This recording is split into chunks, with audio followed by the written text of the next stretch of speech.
Hello. Today I want to talk about human stretch and challenge. I found myself in an empty hospital corridor. The doors to the operating theatre had just swung shut with my wife inside on the operating table. The medics were about to perform an emergency caesarean section in order to save the life of our first child, whose heartbeat had become indistinguishable on the ultrasound scan. There was nothing else to do but pray, so I sat down and asked God to reign in this awful situation.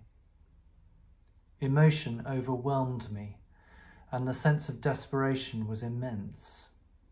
In that moment, I experienced complete helplessness. I wonder whether you have ever been in a situation which is so far out of your comfort zone that you feel completely and utterly helpless. I certainly did in that hospital corridor back in January 1998. I can still remember and almost taste the feeling now, so many years on. We spend a lot of our lives organising things so that we can be in control of the situations that we find ourselves in. Much of life is dedicated towards the elimination of uncertainty in the hope that this will bring us peace and satisfaction. Whilst being in control of a situation might bring temporary respite from uncertainty, I believe that it does not provide a lasting solution to the challenges of life. I believe that the Bible does provide an answer to the problem of human stretch and challenge, but as is often the case, it is countercultural and counterintuitive. In the New Testament book of 2 Corinthians, Jesus is reported to have said, "My grace is sufficient for you, for my power is made perfect in weakness." I think that Jesus is teaching us here that we don't find the answers to our human struggles by dominating them and overpowering them.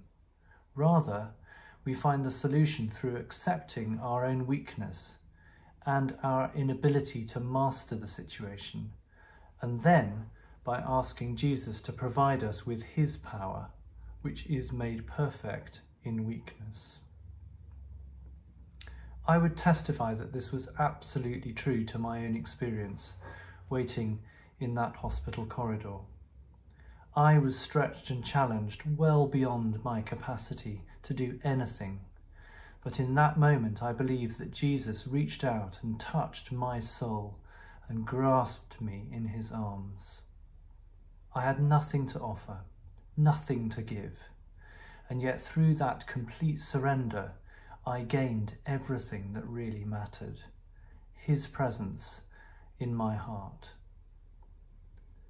For those of you who don't know how the story ends, you might want to read on to see what happened next in Celia's story, chapter 7.